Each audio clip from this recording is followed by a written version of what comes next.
안녕하십니까. 신영목 역사 문화여행입니다. 암행의사 박문수가 암행의사를 한 적이 없다고 한다면, 또 장원급제를 한 적이 없다고 한다면 여러분들은 어떻게 생각하십니까? 절대 그럴 리가 없다고 생각하시겠지만 놀라운 사실을 밝혀드리도록 하겠습니다. 먼저 아직 구독을 하지 않으신 분은 구독을 눌러주시고, 도움이 되셨다면 좋아요를 눌러주시면 복을 받으실 겁니다. 여기는 안성에 있는 칠장사로 박문수가 과거 시험 공부를 했던 곳입니다. 칠장사에는 20철이 되면 수험생 부모들이 자식의 합격을 위하여 기도를 하러 많이 오는 곳이고, 이 리본들은 자식들의 시험 합격을 위하여 매달아 놓은 것입니다. 칠장사와 그 주변은 박문수를 테마로 한 합격다리 이외에도 칠연산에 등산로가 있습니다. 여기 보이는 건물은 나한전입니다. 그는 놀기를 좋아하면서 20대 중반까지 방탕한 생활을 하다가 당시로서는 늦은 나이에 마음 잡고 공부를 시작했다고 합니다. 그가 어느 날 나한전에서 잠을 자는데 꿈에 나한이 과거 시험에 나오는 시제를 미리 알려주어 시험에 합격했다는 전설이 있습니다. 그가 과거 시험에 합격한 기록을 보면 41명 중 26등을 했으므로 장원급제는 아닙니다. 나한전 건물 안에 들어와서 보면 가운데에 큰 바위가 있습니다. 이 나한전에서 박문수가 공부하고 꿈속에서 시험 문제를 보고 합격했다는 소문은 오늘날에도 이어져 나한전 앞에 있는 박문수 합격다리에는 입시철뿐만 아니라 사시사철 수험생들의 학부모들이 방문하는 이른바 기도 성지가 되었습니다. 이것은 해소국사에 비가 있는 곳입니다. 칠장사는 600년대 신라의 자장율사가 창건했고 고려 해소국사 때 가장 번창했다고 합니다. 해소국사의 비문 조각이 매우 정교하고 아름답지만 비석받침의 거북 조각과 머리 부분의 용조각 또한 뛰어난 예술작품입니다. 칠장사에는 박문수 말고 후삼국 태봉의 궁예와 조선시대 도적 임꺽정의 설화가 내려오는 곳입니다. 신라 말기 왕자였던 궁예는 칠장사에서 19세가 될 때까지 살았다고 합니다. 그가 활쏘기와 말타기를 하는 그림이 벽에 그려져 있습니다. 또한 조선시대 임꺽정의 스승 병해대사가 임꺽정이 도둑질을 그만두고 불교의 깨달음을 얻어 제자가 되기를 바랐지만 뜻을 이루지 못하고 입적하자 임꺽정은 스승에게 미안한 마음에 부처를 만들어 공양했다고 합니다. 극락전에는 임꺽정이 공양했다는 불상, 즉 꺽정불이 있으므로 한번 가 보시기를 바랍니다. 여기는 병천 박문수의 묘가 있는 은석산 아래 박문수의 종중제실이 있는 곳입니다. 그는 평택 진이 외갓집에서 태어나 자랐고 한양에서 벼슬을 하다가 죽어 이곳 은석산 기슭에 무덤이 있습니다.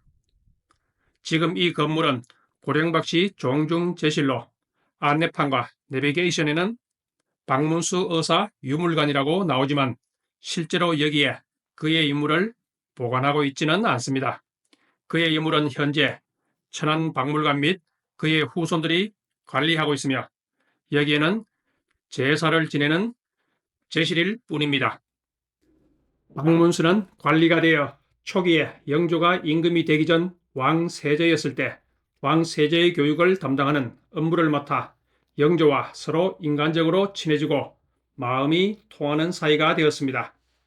왕이 된 영조는 박문수가 어려움에 처할 때마다 그를 감싸 주었으며 박문수는 영조에게 바른 말을 하며 충성하는 신하의 관계를 유지하게 됩니다. 이 절은 박문수 묘 아래에 있는 은석사라는 절입니다. 건물은 보강전 하나만 있으며 아마도 예전에 박문수 묘를 관리하기 위한 사찰이었던 것으로 보이지만 확실히는 모르겠습니다. 박문수는 영조 제위 기간에 여러 벼슬을 지냈지만 우리는 그를 암행의사로만 기억하고 있습니다. 그런데 말입니다. 그는 실제로 암행의사를 하지 않았습니다. 암행의사는 어전에서 왕이 밀봉한 봉투를 주고 동대문 밖에서 개봉하여 쓰여진 지역으로 몰래 파견되는 의사를 말합니다. 그러므로 암행의사는 그 지역 관리들이 모르게 민정을 시찰하고 중앙정부에 보고서를 제출하는 역할을 합니다. 조선시대에 많은 사람들이 암행의사를 했습니다. 이황, 이율곡도 암행의사를 했으며 김정희는 충청 암행의사, 정량용은 경기 암행의사로 파견되어 활동한 바 있습니다.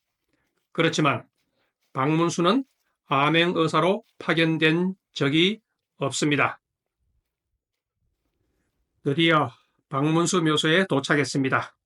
종중제실에서 열심히 걸어 은석산 기슭에 있는 묘소까지 약 1시간 정도 걸렸습니다. 여기는 조선 후기 암행의사로 잘 알려진 박문수의 묘소입니다. 사실 그는 암행의사가 아니라 영조의 명을 받아 공개적으로 다닌 의사이므로 명행의사라고 할 수 있습니다. 그리고 그는 백성들을 위하여 공명정대하게 일처리를 했기 때문에 관리들로부터는 많은 미움을 받았겠지만 백성들로부터는 사랑과 존경을 받은 인물이기도 합니다. 거듭 말씀드리지만 박문수는 암행의사가 아니고 별견의사로 영남 지역에 2차례 파견된 적이 있습니다. 별견의사는 몰래 다니는 암행의사와 달리 왕이 필요에 따라 별도로 공개적으로 의사를 파견하여 공개적으로 활동하는 것입니다. 은밀하게 활동하는 암행의사와 다르다고 하겠습니다. 그러니 암행의사가 아닌 명행의사라고 하는 것이 더 적절한 표현이라고 하겠습니다. 그는 1727년 영조 3년에 1차 영남 별견 의사로 파견되어 흉년을 구휼하고 탐관오리에 대한 징계 요청을 정부에 올렸습니다. 1728년 영조 4년에 2차 영남 별견 의사로 파견되어 대구 판관을 비롯하여 여러 관리들을 파면하도록 상소를 올리기도 하였습니다. 그럼 박문수는 암행의사가 아닌데 왜 암행의사라고 불렀을까요?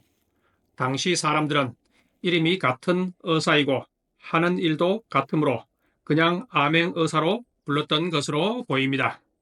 실제로 박문수는 암행의사들이 하는 것처럼 현장에서 탐관오리들을 적발하여 파면시켰고 굶주리는 백성들을 구휼하고 민원을 해결해 주어 백성들로부터는 환영과 존경을, 지방 관리들로부터는 미움을 받았던 인물입니다. 박문수묘는 풍수지리에서도 명당으로 알려져요. 많은 사람들이 찾고 있는 곳입니다. 명당의 조건은 복잡한 풍수 이론을 떠나 일단 탁 트인 전망과 구워보는 경치가 좋아야 합니다. 시간이 나실 때 안성 칠장사로 문화답사도 하시고 병천 은석산에 등산하시면서 박문수의 명당묘에 들러 좋은 기운을 받으시기 바랍니다. 이상으로 박문수의 장원급제설과 암행의사설에 대한 이야기를 살펴보았습니다. 여러분에게 많은 도움이 되었기를 바랍니다. 감사합니다.